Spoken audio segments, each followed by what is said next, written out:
Le CNT quand même se montre un peu plus dans la particularité et puis selon vous en quoi dans la démarche de conseil de la transition la discrétion stratégique du CNT a-t-elle été selon vous un facteur de succès dans la consolidation également de ces approches au cours de cette transition?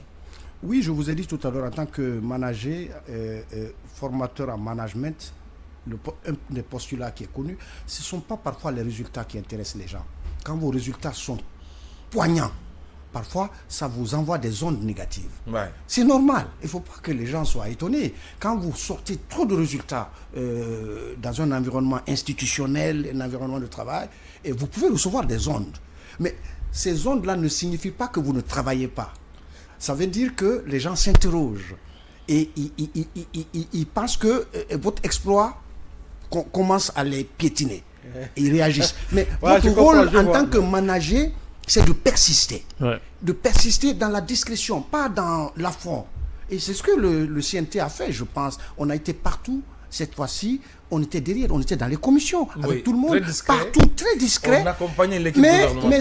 Mais le phénomène que j'ai constaté et qui m'a beaucoup plu, c'est quand on terminait maintenant, j'étais par exemple à Sangardo, quand le chef de mission lui-même, il disait, bon écoutez, vous me posez une question, je ne peux pas répondre à cette question, je n'ai pas les armes. Heureusement que nous avons quelqu'un du CNT. Les gens du CNT ici, et j'ai dit à honorable Sayo Mara, vous prenez le micro et vous parlez. Et quand il a expliqué, on a senti qu'il n'a pas le même langage que les autres. C'était déjà la différence. Et quand on retournait, le gars m'a dit, mais vous avez un autre langage. Je dis, oui, mais nous avons des outils. Nous avons travaillé sur un guide, nous connaissons les éléments de langage. Donc, vous voyez un tout petit peu pourquoi cette discrétion, elle était nécessaire. C'est pas dans l'affront. On a travaillé et enfin, nous, on était devenus incontournables. On était avec le ministre, avec tout le monde. Et puis bon, c'était la joie.